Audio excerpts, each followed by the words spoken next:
നടുറോട്ടിൽ മനുഷ്യനീളം ഒഴുകും നേരം ഇനിയാരും പകച്ചു നിൽക്കരുത്. നിയമം കനലല്ല തണലാണ് എന്ന ആശ്വാസവചനം പൊതുജനങ്ങളെ പഠിപ്പിക്കുകയാണ് തിരുരങ്ങാടി മോട്ടോർ വാഹന വകുപ്പ്. രക്ഷാപ്രവർത്തനത്തിന് ഇറങ്ങുന്നവർക്ക് നിയമത്തിന്റെ നൂലാമാലകൾ വിനയാവില്ലെന്ന് ഉറപ്പ് നൽകി പ്രചോദിപ്പിക്കുന്ന വിവരങ്ങൾ രക്ഷാസംരക്ഷണ നിയമ മാർഗരേഖ എന്ന തലക്കെട്ടിൽ പ്രധാന സ്ഥലങ്ങളിൽ പ്രദർശിപ്പിക്കുകയാണ് അധികൃതർ.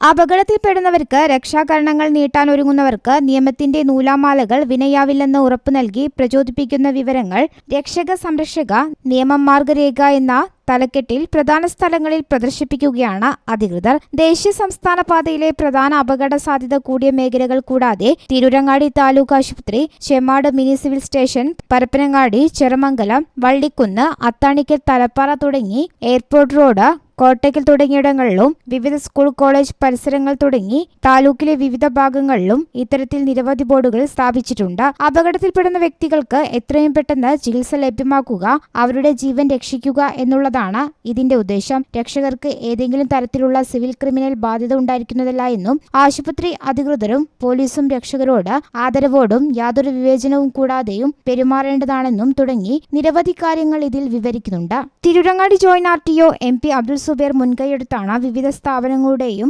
സന്നദ്ധ സംഘടനകളുടെയും സഹകരണത്തോടെ ബോർഡ് സ്ഥാപിച്ചത്. കേരളത്തിൽ ആദ്യമായാണ് ഇത്തരത്തിൽ ബോർഡ് സ്ഥാപിക്കുന്നത്. തിരൂരങ്ങാടി താലൂക്ക് ആശുപത്രിയിൽ നടന്ന ചടങ്ങ് joint RTO MP Abdul Zubair ഉദ്ഘാടനം ചെയ്തു. ആശുപത്രി superintendent doctor Prabhudas, MVI CK Zulfikar, HMC member MP Ismail, press club president UA Razak, Shoukath Ali Mangad തുടങ്ങിയവർ സംബന്ധിച്ചു. News bureau, Tirurangadi.